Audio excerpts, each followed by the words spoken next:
अस्सलामुअलैकुम वरहमतुल्लाहि वबरकातुहू। बिस्मिल्लाहिर्रहमानिर्रहीम।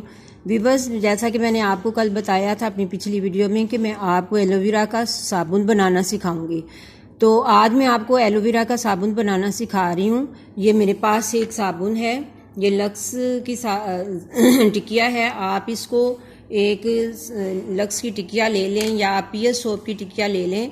मैं इसको पहले ग्रेट करूँगी इस तरह से।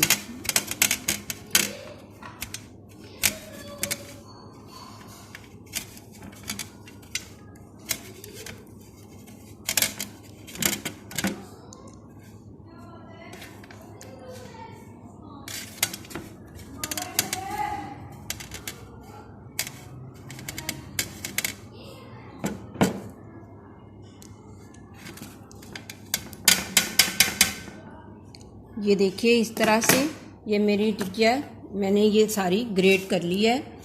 तो अब ये मेरे पास इस तरह से ये साबुन की टिकिया ग्रेट की हुई पड़ी हुई है। अब मैं एलोवेरा जो है उसको उसमें से उसकी जेल निकालूंगी। ये देखिए, मैंने आपको कल बताया था कि इस तरह किसी बर्तन में इनको पत्तों को उतार के धो के तो रख दें खड़ा करके। ये मैंने पौना घंटा रखे हैं। अब ये देखिए इसके अंदर से ये सारा जो येलो येलो सा पाइजन है ये निकल गया है। ये आप देख सकते हैं ग्लास के अंदर ये सारा पाइजन इसका निकल गया है।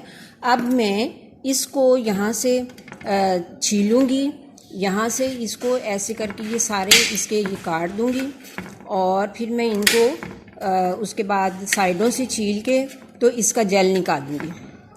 तो आप लोग भी इसको इसी तरह से कीजिएगा। ये सारा इस तरह से ये उतार के फेंक दीजिए, ये वाले ये जो वाइट हिस्सा है सारा इसका। तो उसके बाद बाकी के जो लीव्स हैं इनको आपने दोनों साइडों से छील के तो उसके अंदर से इसकी जेल निकाल लेनी है। ये देखिए ये मैंने जेल निकाल ली है और अब मैं इसको इसमें ग्राइंडर में डाल के तो ग्राइंड कर लूँगी। ये जेल जो है ये मेरी आधी प्याली तकरीबन बनी है। तो एक टिकिया में आधी प्याली काफ़ी होती है। ये मेरी जेल जो है ये ग्राइंड हो चुकी है। अब मैं जो सोप जो है उसको मैंने ग्रेट किया था, अब मैं उसको चूल्हे के ऊपर रख के तो गरम करूँ। ये मैंने सोप को चूल्हे के ऊपर रख दिया है एक सॉस पैन में डाल के। तो अब मैं इसमें 1 चम्मच पानी डालूँगी और इसको इस तरह से बिल्कुल लाइट आंच पे लो फ्लेम के ऊपर मैं इसको मेल्ट करूँगी। और जब ये अच्छी तरह मेल्ट हो जाएगा तो फिर मैं इसके अंदर बाकी के इंग्रेडिएंट्स डाल दूँगी। ये देखिए ये सोप जो है ये काफ़ी हद तक मेल्ट हो चुका है। अब जो थोड़ा रह गया है अब इसको मैं जेल और दूसरी इंग्रेडिएंट्स के साथ शामिल करके तो मैं इसको फिर दोबारा से ग्राइंड करूँगी ताकि ये एक जान हो जाए।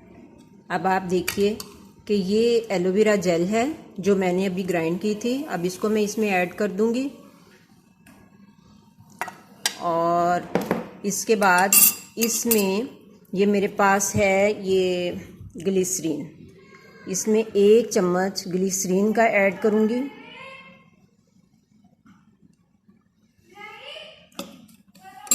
और फिर इसमें 1 चम्मच ये ऑलिव ऑयल है और फिर इसमें मैं 1 चम्मच ऑलिव ऑयल का ऐड करूँगी, टेबल स्पून है ये। और फिर इसमें ये मेरे पास कोकोनट ऑयल है, ये देखिए। तो अब इसको 1 चम्मच मैं इसका इसमें ऐड करूँगी।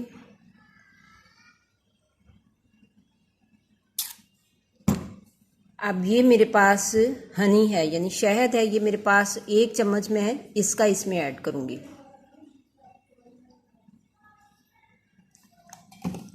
अब इन तमाम चीज़ों को इसके अंदर मैं ये जो मैंने साबुन और ये ग्लिसरीन जो वो एलोवेरा जेल है इसको किया था मिक्स किया है। तो अब इसके अंदर मैं इन सब चीज़ों को डाल के तो मैं इनको मिक्स कर दूँगी।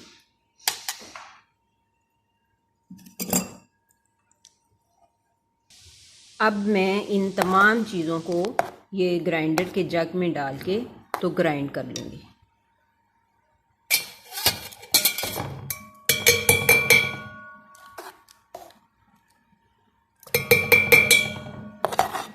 जब ये ग्राइंड हो जाएंगी तो फिर ये एक जान हो जाएंगी, तो फिर मैं इनको किसी चीज़ में डाल लूँगी।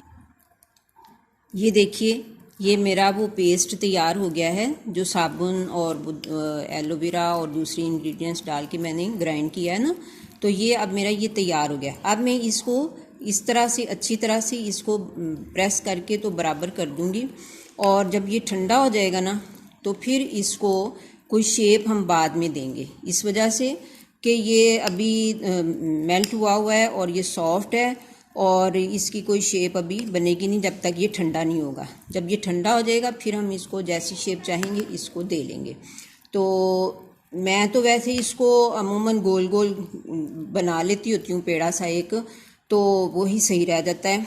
बाकी वो जो नेट पे आपको अक्सर देखते हैं कि ये शेप बना दी फलानी, किसी बर्तन में डाल दिया तो वो बन गई शेप, वो बनती नहीं होती है वो, क्योंकि ये सॉफ्ट हो जाता है जेल डाल के, तो साबुन सॉफ्ट हो जाता है। तो फिर ये एक बिल्कुल गलत बात है कि बंदा ये कहे कि ये इसकी ये शेप बन गई। ये इसको दबा दबा के शेप बनाना पड़ती है बाद में, जब ये ठंडा हो जाएगा। अब मैं इसको ठंडा होने के लिए रखती हूँ, और फिर बाद में जो भी शेप चाहूँगी दे लेंगी। आप भी ऐसे ही कीजिएगा, जो शेप भी चाहें इसको दे लें। और ये इसके साथ आप मुंह धोएं, नहाएं, जो मर्ज़ी करें, मतलब हर यूज़ के लिए आपके लिए इस्तेमाल होगा। ये ज़रूरी नहीं कि सिर्फ आप मुंह ही धो सकते हैं इसके साथ, आप इसके साथ नहा भी सकते हैं, और दिन में 2 दफ़ा 4 दफ़ा इसको यूज़ कर सकते हैं, कोई नुकसान नहीं होगा इंशाल्लाह।